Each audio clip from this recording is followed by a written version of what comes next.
Silly season dominoes continue to fall in the NASCAR Xfinity Series as there have been a couple drivers that have signed for the 2021 season, and NASCAR has released the official start times for all three of NASCAR's top tier series. What's going on, guys? It's Daniel, and welcome back to another video. We have today possibly the biggest NASCAR news day of the offseason. There was a lot of stuff that dropped, so in my honest opinion, you need to strap yourself in and get ready for a lot of NASCAR news to report to you guys, because we got a lot to get into this morning. Let's go ahead and just jump straight into it. The first story we're going to talk about is, we're going to talk about some paint scheme news. First one is that Joe Gibbs Racing revealed the Craftsman scheme for Christopher Bell in 2021. And I have to say that this Craftsman scheme is one of my favorite Craftsman schemes that's ever been revealed by Joe Gibbs ever since they've had Craftsman on their cars. I really, really like the scheme. It is extremely beautiful, and I cannot wait to see this paint scheme out on the racetrack in 2021. And then earlier today, they revealed that a wall paint scheme that Christopher Bell will be running, and I really like the scheme too. It's a really, really nice paint scheme. The colors look really good. I kind of get throwbacks to Marcus Ambrose's Stanley car when he used to run for Richard Petty Motorsports. I really enjoy his schemes, and I cannot wait to see both these paint schemes driven by Christopher Bell out on the racetrack in 2021. And now let's get on to all of the major stories of this episode. The first one we're going to talk about is Steve Letarte. Now, it was announced yesterday, Motorsports.com reported that Steve Letarte will be working as a consultant with Spire Motorsports in 2021, though he will not be leaving the NASCAR and NBC booth. There were a lot of people that were confused about that. People thought that he was going to be leaving the NASCAR and NBC booth to work with Spire Motorsports.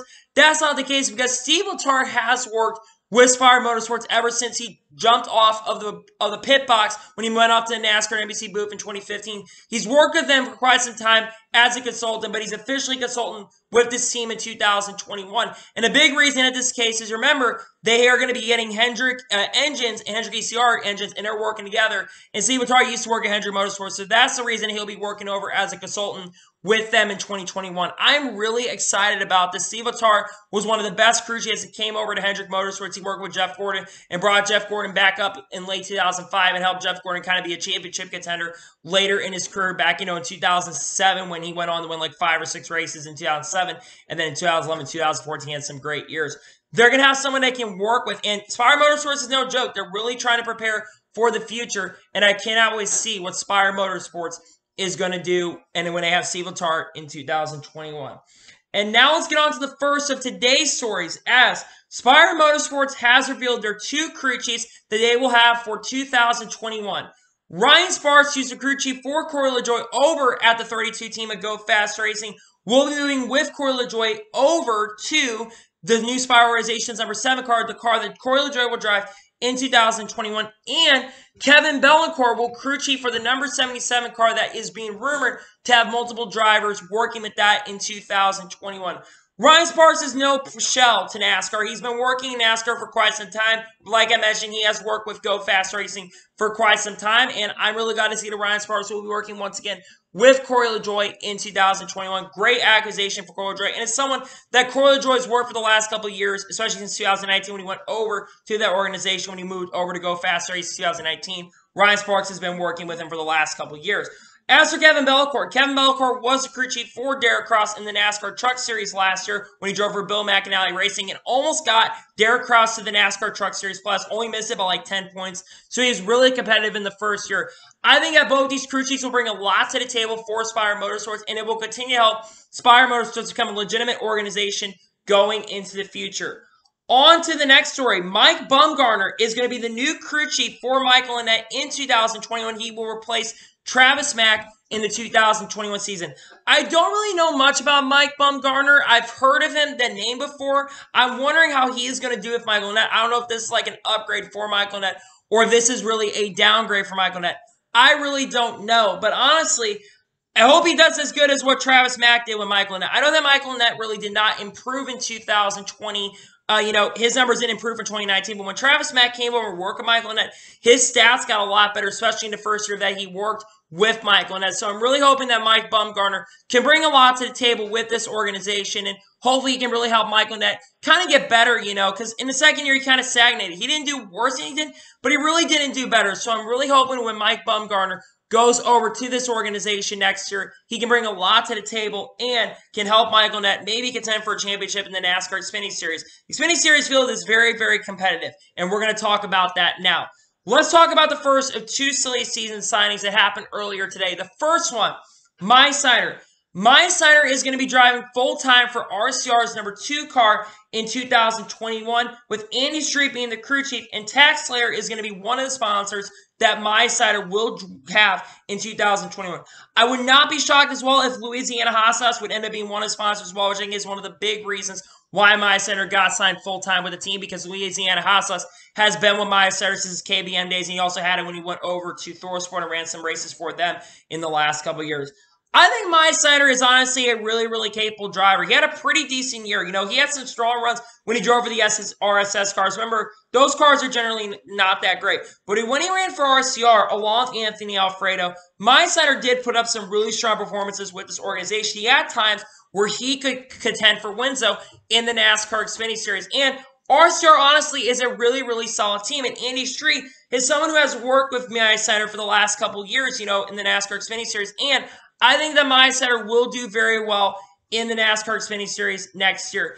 As for what my expectations are for My Sider, I really think that My Sider could honestly contend for a championship this year. Yes, that's kind of putting a lot of buttons on My Sider, and that's like kind of pushing him too much, especially since, you know, he's not been full-time in a NASCAR competition since I think his days in the Euro Series. But really, I didn't think too highly of My Sider when he ran at the beginning of his career. I thought he wasn't that great. But over the last couple of years, especially since his time over in the Euro Series and coming back to the Truck Series and running, especially part-time at Gateway, where he's somewhat of a contender in that race against Grant Enfinger, he really showed his talent and potential. And this past year in 2020, when he went to work with RCR in a part-time basis, he really showed up his potential in the NASCAR Xfinity Series. Now, the big question is, who is going to be the second driver that could end up driving for this organization? I think it could be Ty Dillon, honestly. I really would not be surprised if Ty Dillon would end up maybe becoming the second driver with this organization, but Ty Dillon is still currently looking for a right moment. It could also maybe be Anthony Alfredo. I know they're looking at having 2 cars, but funding is a big reason why that Anthony Alfredo has not been also signed currently at the moment. But Anthony Alfredo has possibly signed with an organization. Another rumor that has started going around is that Anthony Alfredo is one of 2 drivers that could honestly end up driving the 38 car in the NASCAR Cup Series. And in my honest opinion right here, I am really, really pumped up and excited about this right here for if he gets the opportunity to go full-time, especially in the NASCAR Cup Series with the 38 team. That is going to be extremely exciting because I think I've been a big fan of Anthony Alfredo. He was really, really solid, especially when he ran for RCR like My Sider was. And I think that Anthony Alfredo could bring a lot to the table if he does go to the front row. I'm not saying that's going to happen, but it's very possible, not out of the question, that he could end up being one of the drivers that could end up going over there as well. And now we're going to talk about the other driver. We kind of reported this a couple months ago when all the signings started happening for Joe Gibbs Racing with Daniel Hemrick was going to go over and drive the 18 car in the NASCAR Xfinity Series. The driver that was let go was Riley Herbst. I had reported about a month ago that he was expected to be driving for Stewart-Haas Racing full-time in the number 98 car, replacing Chase Briscoe. Chase Briscoe was going to go up to the Cup Series in 2021. We got the confirmation today. Riley Herbst is going to be driving the number 98 car for Stewart-Haas Racing full-time in 2021. Now, one question a lot of people brought up is who's going to end up being the crew chief for Riley Herbst in 2021. In my honest opinion, I thought it was going to be Richard Boswell. I thought Richard Boswell was going to go up and work with Chase Briscoe next year. Well, we have confirmation today that Richard Boswell is going to be the crew chief in 2021 for Riley Herbst. So I'm going to assume that Johnny Klosmeyer is going to end up being the crew chief for Chase Briscoe in 2021. Now, the big reason that Riley Herbst really got signed is not because of how good of a driver he is, but because he has quite a bit of funding. Riley Herbst is funded by Monster Energy. And for those who don't know, they moved over with Haley Deegan to the Truck Series and back to the ARCA Series earlier in 2020. So it makes quite a bit of sense why they signed Riley Herbst. Now, I'll be quite honest with you. I'm not as big of a fan of this move, if you're going to be honest with you. I'm more of a fan of the My Sider move than the Riley Herbst move. Riley Herbst did not do much at Joe Gibbs Racing. Yes, I know Joe Gibbs did not have as good of a year in the NASCAR Xfinity Series, but I mean, Harrison Burton got 4 wins and Brandon Jones got 3 wins. Riley Herbst got eliminated in the round of 12 with Joe Gibbs equipment and did not win a single race. And he only had 4 top 5s in 2020. Now, that's not terrible, but it's not really good either. When you're in Joe Gibbs racing equipment, you should be contending for wins like Harrison Burton was and like, Brandon Jones was. And when the Cup guys came over, you should be contending for wins because that is top-tier equipment. He's basically going into the guy who was the best all year who scored 9 victories. I only see Riley Herbst scoring 1 victory in 2021. I only see him scoring 1 win. I don't see him scoring more. And the reason is because Riley Herbst is not that great of a driver, and he's basically jumping into the best car in the NASCAR Xfinity Series. Sure, you can argue that Austin Cindric cars are really good, but if you want my honest opinion right here, Riley Herbst is not going to bring anything special to this team. I'm sorry. Maybe he can get better and surprise me. Maybe surprise me because I haven't really seen much from Riley Herbst in his career. Yes, he does have 1 or 2 wins in ARCA. That is a fact. But he really hasn't done too much. And I don't have really high expectations for Riley Herbst next year. I really don't. So hopefully he can prove me wrong. But I really don't think Riley Herbst is going to do much in the NASCAR Xfinity Series. But good luck to Riley Herbst and good luck to Myles Eder, as both those drivers will be in the NASCAR Xfinity Series and contend for the NASCAR Championship in 2021. I guess Brett Moffitt made the right decision to go back to trucks because there's so many competitive teams in the NASCAR Xfinity Series. And now we're going to get on to the next story. As we talked about this a while back when next-gen testing was taking place. The next-gen car testing will continue at Daytona this upcoming week. Not this week, but next week. So the week of December, like the 15th or like the 28th or something like that, before we basically have the break for the holidays. This doesn't surprise me one bit. It's only going to be a single car test, so we will see next-gen car testing once again. And it's only, like I said, going to be a single car test. And then the next test probably won't be for a couple months when all the manufacturers will end up getting their next-gen cars. And then we'll start seeing 3-car tests and 4-car tests. And maybe eventually we'll start seeing pack testing for the car. It's basically going to be a tuning setup, probably going to be testing how the car is going to work. We know that the road course package for this car especially works really, really good. But we also do know at this particular point that the oval cars are generally not that great. So it's kind of like a test, see how good the car will generally be on ovals. But I want to start seeing more tests with more cars. That's just my honest opinion on that. And now we're getting on to the next story, as Keen Parts has announced their partnership with Matt Tate's new team, Live Fast Racing, where they will be sponsoring in select races. I don't remember how many races. I think it's 4 or 5 races in 2021, as Corvette Parts, which is a partner with Keen Parts, will start partnering them in 2021, starting at the Martinsville Spring Race. So start partnering with Matt Tiff in 2021. Apparently, there may be more sponsors coming along the way for Matt Tiff's organization, but man, the look of this car, especially that they're going to run, it looks really, really awesome. I think Matt Tiff's team is a legit organization. I think they're going to be a team at long-term that is going to be a competitive team long-term, but at the beginning, I really don't know how competitive of a team they're truly going to be. That being said, I really think that this team has a lot of potential, BJ McLeod is a solid driver, and I think Matt Tiff being a young owner, and both those guys being young owners, by the way, and the fact that you have partners like Keen Parts moving over to work with them, this is really, really exciting news, and this is going to be really cool to see. I'm really excited about this, and I cannot wait to see Keen Parts working with Matt Tiff's organization, Live Fast Motorsports, in 2021. And now we're going to get on to the next story, as we are going to talk about NASCAR's popularity. According to Adam Stern, he reported this earlier today, about 2 o'clock this afternoon. NASCAR ranked the 9th fastest growing brand among Gen Z adults aged 18 to 23, which is a demographic that many of you on my channel watch in my age group, by 9 new roll from the Morning Consult. So this is a new poll that was released, and we were in the 9th position. We were, of course, behind things like, I think we were ahead of Twitch, if I'm not mistaken. We were behind companies like TikTok and Zoom, which is no surprise. But we were the #1, I think, sport invested. We were ahead of the PGA. We were ahead of the NFL. NASCAR, in my opinion, is on the way up currently. NASCAR has been right now headed in the right track in a general sense, and I think NASCAR is going to continue over time growing as a sport. Like I mentioned, NASCAR is continuing to grow. I mean, we've seen a lot more conversation.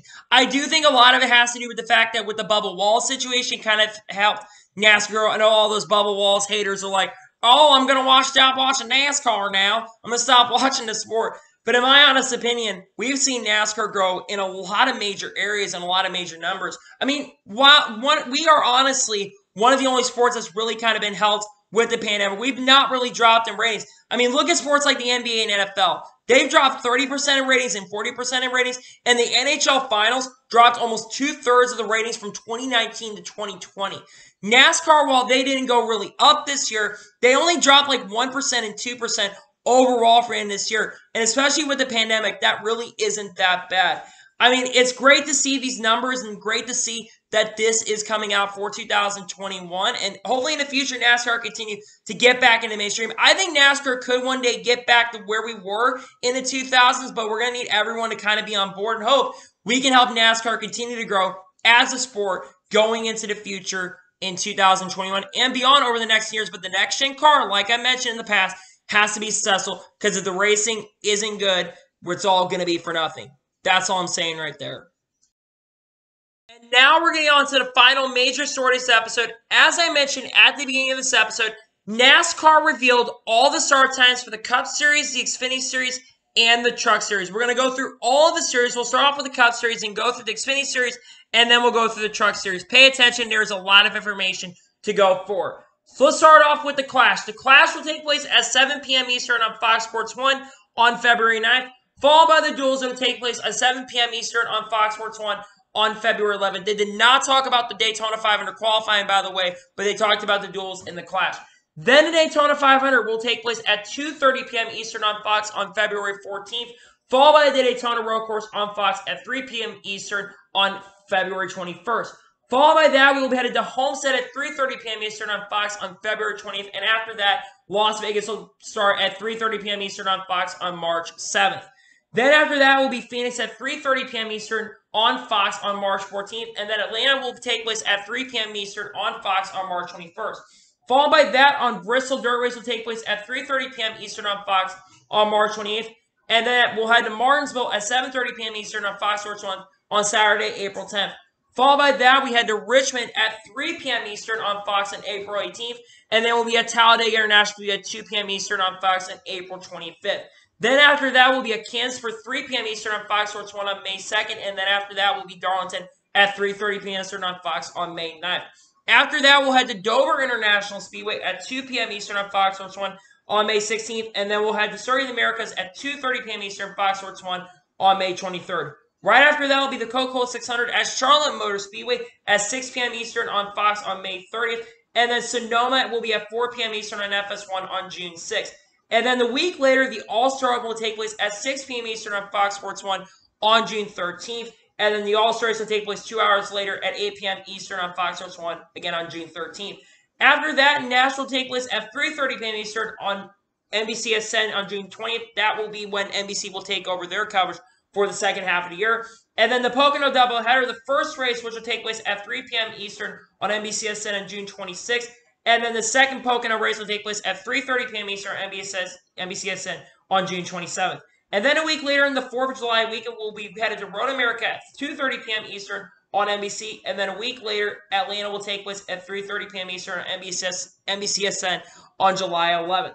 After that, New Hampshire will take place at 3 p.m. Eastern on NBCSN on July 18th. And then we'll have a couple-week break due to the Olympics. And then Watkins Glen will take place at 3 p.m. Eastern on NBCSN on August 18th. Then the Indy Road Course will take place at 1 p.m. Eastern on NBC on August 15th. Then Michigan at 3 p.m. on NBCSN on August 22nd. And then Daytona, the last race for the playoffs, will be at 7 p.m. Eastern on NBC on August 28th. And then let's talk about the playoff dates. Starting off, Darlington will take place on NBCSN at 6 p.m. Eastern on September 5th. And then a week later, we'll head to Richmond at 7:30 p.m. Eastern on NBCSN on September 11th on 9/11. After that, we'll be headed to Bristol at 7:30 p.m. Eastern on NBCSN on September 18th. And then we'll head to Vegas at 7 p.m. Eastern on NBCSN on September 26th. And after Las Vegas, we'll be headed to Talladega International Speedway at 2 p.m. Eastern on NBC on October 3rd. After that, a week later, we'll be headed to Charlotte Roval at 2 p.m. Eastern on NBC on October 10th. And then after Charlotte, we'll be headed to Texas at 2 p.m. Eastern on NBC on October 17th. After that, Kansas will take place at 3 p.m. Eastern on NBCSN on October 24th. And then Martinsville will take place at 2 p.m. Eastern on NBC on October 31st. And then Phoenix, the last race for the Cup Series, will take place at 3 p.m. Eastern on NBC on November 7th, which will include the NASCAR Cup Series schedule. Let's talk about the Xfinity Series schedule now. So, we'll start off with the Daytona at 5 p.m. Eastern on Fox Sports 1 on February 13th, followed by the Daytona Road Course at 5 p.m. Eastern again on Fox Sports 1 on February 20th. After that, we'll be headed to Homestead at 4:30 p.m. Eastern on Fox Sports 1 on February 27th, and then a week later at Las Vegas at 4:30 p.m. Eastern again on Fox Sports 1 again on March 6th. A week later, we'll head to Phoenix at 5:30 p.m. Eastern on Fox Sports 1 on March 13th. And then a week later, we'll head to Atlanta at 5 p.m. Eastern on Fox Sports 1 on March 20th. And then we'll head to Martinsville at 8 p.m. Eastern on Fox Sports 1 on April 9th. And then we'll head to Talladega at 4 p.m. Eastern on the only race on the Fox broadcast for the Xfinity Series on Fox on April 24th. Then we'll head to Darlington at 1 p.m. Eastern at Fox Sports 1 on March 8th, May 8th, excuse me. And then we'll head to Dover at 1:30 p.m. Eastern on Fox Sports 1 on May 15th. And then followed by that, we'll head to Dakota at 4 p.m. Eastern on Fox Sports 1 on May 22nd. Followed by Charlotte at 1 p.m. Eastern on Fox Sports 1 on May 29th. Followed by that, we'll head to Mid Ohio at 1 p.m. Eastern on Fox Sports 1 on June 5th. And then we'll head to Texas at 4 p.m. Eastern on Fox Sports 1 on June 12th. And then after that, we'll head to Nashville at 3:30 p.m. Eastern on NBCSN on June 19th. And then after that, we'll head to Pocono at 12 p.m. Eastern on NBCSN on Sunday, June 27th, to be like a second race for the Cup Series, right before the Cup Series race takes place. And then we'll head to Road America at 2:30 p.m. Eastern on NBC on July 3rd. Then to Atlanta at 3 p.m. Eastern on NBCSN on July 10th. Followed by that, we'll head to New Hampshire at 3 p.m. Eastern. We'll head to New Hampshire at 3 p.m. Eastern on NBCSN on July 17th. And then we'll head to Waxland at 4 p.m. Eastern on CNBC on August 7th, because the Olympics are going to be taking place during that time. Then we'll head to the Indianapolis Road Course at 4 p.m. Eastern NBCSN on August 14th, followed by Michigan at 3 p.m. Eastern NBCSN on August 21st. Followed by that, we'll head to Daytona at 7:30 p.m. Eastern on NBCSN on August 27th, and then we'll head to Darlington at 3:30 p.m. Eastern on NBCSN on September 4th. Followed by that, we'll head to Richmond at 2:30 p.m. Eastern on NBCSN on September 11th, and then we'll head to Bristol at 7:30 p.m. Eastern on NBCSN on September 17th, and then we'll head to Vegas at 7:30 p.m. Eastern on NBCSN again on September 25th. After that, we'll head to Talladega at 4:30 p.m. Eastern NBCSN on October 2nd, and then we'll head to the Charlotte Roval at 3 p.m. Eastern on NBC on October 9th, excuse me. After that, we'll head to Texas at 3 p.m. Eastern on NBC on October 16th, and followed by that, we'll head to Kansas at 3 p.m. Eastern on NBC again on October 23rd, and then we'll head to Martinsville at 6 p.m. Eastern on NBCSN October 30th, and then the final race in the NASCAR Xfinity Series will be at Phoenix at 8:30 p.m. Eastern on NBCSN on November 6th. And now we get to the Truck Series, and this is a lot shorter than the other two series. Start off at Daytona at 7:30 p.m. Eastern on Fox Sports 1 on February 12th, and then we'll head to Daytona Road Course at 7:30 p.m. Eastern on Fox Sports 1 on February 19th. Followed by that, we'll head to Las Vegas at 9 p.m. Eastern on Fox Sports 1 on March 5th, and then we'll head to Atlanta at 2:30 p.m. Eastern on Fox Sports 1 on March 20th. After that, we'll head to the Bristol Dirt Race at 8 p.m. Eastern on Fox Sports 1 on March 27th, and then we'll head to Richmond at 1:30 p.m. Eastern on Fox Sports 1 on April 17th. After that, we'll head to Kansas International Speedway at 7:30 p.m. Eastern on Fox Sports 1 on May 1st, and then we'll head to Darlington at 7:30 p.m. Eastern on Fox Sports 1 at May 7th. Right after that, we'll head to Dakota at 1 p.m. Eastern on Fox Sports 1 on May 22nd, and then we'll head to Charlotte at 8:30 p.m. Eastern on Fox Sports 1 on May 28th. Right after that, we'll head to Texas at 1 p.m. Eastern on Fox Sports 1 on June 12th, and then we will head to Nashville Superspeedway on 8 p.m. Eastern on Fox Sports 1 on June 18th. Followed by that, we'll head to Pocono at 12 p.m. Eastern on Fox Sports 1 on June 26th, and then we'll head to Knoxville Speedway at 9 p.m. Eastern on Fox Sports 1 on July 9th, though I am expecting there to be qualifying for the race, like the heat races, happening before then. And then we'll head to Watkins Glen at 2:30 p.m. Eastern on Fox Sports 1 on August 7th, and then we'll have the Worldwide Technology Speedway on 9 p.m. Eastern on Fox Sports 1 on August 20th, and then we'll have the Canadian Tire at 1:30 p.m. Eastern on Fox Sports 1 on September 5th. And then we'll head to Bristol at 9 p.m. Eastern on Fox Sports 1 on September 16th. And then we'll head to Las Vegas at 9 p.m. Eastern on Fox Sports 1 on September 24th. Then we'll head to Talladega Super Speedway at 1 p.m. Eastern on Fox Sports 1 at Fox Sports 1 on October 2nd. Then we'll head to Martinsville at 1 p.m. Eastern on Fox Sports 1 on October 30th. And then the final race in the Truck Series will be at Phoenix at 8 p.m. Eastern on Fox Sports 1 on November 5th. So those are all 3 schedules. That's quite a bit of time. Anyway, let's discuss this a little bit. Let's just talk about the Cup schedule. Let me just say this for the record. I am not a fan of there not being that many early starts. I want noon starts. Please make more noon starts. The fact there's only one race before 2 o'clock is ridiculous. I understand the networks are controlling NASCAR currently, but the fact that the networks have to control what NASCAR is doing is absolutely ridiculous because NASCAR has so much money invested into the networks. Anyway, that is on that. So, anyway, that is it for today's gigantic NASCAR news video. I want to thank you guys for watching. Please like and subscribe to the channel, notifications, so you get me notified when a video does go live on my channel. Follow me on Twitter, Facebook, and Instagram. Link description below for that. And comment your thoughts on today's video. What do you think about my center and Riley Herbst getting signed today to both their respective teams? Are you excited about both those drivers getting signed to their teams or not? Let me know in comments below. And what are your thoughts about the start times? Would you rather see races earlier or would you rather see the races later in the day in the schedule? Let me know in comments below. If you enjoyed today's video, and you actually made it to the end of this video, if you did that, I really appreciate it, by the way. If you were able to make it to the end of today's video, make sure you do like this video so YouTube can recommend more great videos like this out to you guys. If you do that, I would really, really appreciate it. Anyway, like I said, I want to thank you guys for watching today's video, and I'll see you guys next time. Take care, everybody.